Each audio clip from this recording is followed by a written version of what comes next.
இணைச்சட்டம். உன் கடவுளாகிய ஆண்டவர் உன்னை அடிமைத்தனத்தினின்று விடுவிப்பார். உன் மேல் இரக்கம் கொண்டு உன்னை அவர் சிதறடித்துள்ள எல்லா நாடுகளிலும் இருந்தும் மீண்டும் கூட்டிச் சேர்ப்பார்.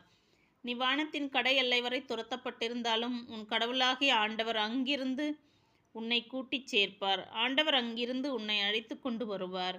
உன் கடவுளாகிய ஆண்டவர் உன் மூதாதையர் உடைமையாக்கியிருந்த நாட்டுக்குள் உன்னை கொணர்வார். நீயும் அதை உடைமையாக்கிக் கொள்வாய். உனக்கு நன்மைகள் ஈந்து உன் மூதாதையரை விட உன்னை பெருக செய்வார். உன் கடவுளாகிய ஆண்டவர் உன் உள்ளத்தையும் உன் வழிமரபின் உள்ளத்தையும் பண்படுத்துவார். அதனால் உன் கடவுளாகிய ஆண்டவர் மீது நீ முழு இதயத்தோடும் முழு உள்ளத்தோடும் அன்பு கூர்வாய். அப்போது நீயும் வாழ்வு பெறுவாய். உன் கடவுளாகிய ஆண்டவர் இந்த சாபங்களை எல்லாம் உன் பகைவர் மீதும் உன்னை வெறுப்பவர் மீதும் உன்னை கொடுமைப்படுத்துவோர் மீதும் வர செய்வார். நீ ஆண்டவரிடம் திரும்பி வா, அவரது குரலுக்கு செவி கொடு. நான் இன்று உனக்கு கட்டளையிடும் அனைத்தையும் கடைபிடி. நீ மேற்கொள்ளும் அனைத்து செயல்களிலும் நீ நிறைவு பெறும்படி உன் கடவுளாகிய ஆண்டவர் செய்வார். உனது கருவின் கனி, உன் கால்நடைகளின் ஈற்று, உனது நிலத்தின் பயன் அனைத்தும் நலமே அமையுமாறு செய்வார். உன் மூதாதையரில் மகிழ்வு கொண்டது போல் உன் நன்மையின் பொருட்டு உன் மீது மீண்டும் மகிழ்வார். எனவே உன் கடவுளாகிய ஆண்டவரின் குரலுக்கு செவி கொடு. சட்ட நூலில் எழுதப்பட்டுள்ள அவர் தம் கட்டளைகளையும் நியமங்களையும் கடைபிடி.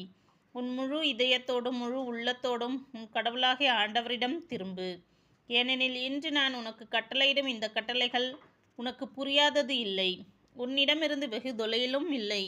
நாம் அதை கேட்டு நிறைவேற்றுமாறு நமக்காக யார் விண்ணகத்துக்கு போய் அதை கொண்டு வருவார் என்று நீ சொல்லாதவாறு அது விண்ணில் இல்லை. நாம் அதை கேட்டு நிறைவேற்றுமாறு நமக்காக யார் கடல் கடந்து சென்று அதை நம்மிடம் கொண்டு வருவார் என்று நீ சொல்லாதவாறு அது கடலுக்கு அப்பால் இல்லை. ஆனால் நீ அதை நிறைவேற்றுமாறு வார்த்தை உனக்கு மிக அருகில் உள்ளது, உன் வாயில் உன் இதயத்தில் உள்ளது. இதோ பார், வாழ்வையும் நன்மையையும் சாவையையும் தீமையையும் இன்று உனக்கு முன்பாக வைத்துள்ளேன். அது இதுதான். இன்று நான் உனக்கு கட்டளையிடுகிறேன். உன் கடவுளாகிய ஆண்டவர் மீது அன்பு பாராட்டு. அவரை பின்பற்றி அவரது வழியில் நட. அவரது கட்டளைகளையும் நியமங்களையும் முறைமைகளையும் கடைபிடி. அப்போது நீ வாழ்வாய், நீ பழுகுவாய். நீ உடமையாக கொள்ளப்போகும் நாட்டில் உன் கடவுளாகிய ஆண்டவர் உனக்கு ஆசி வழங்குவார்.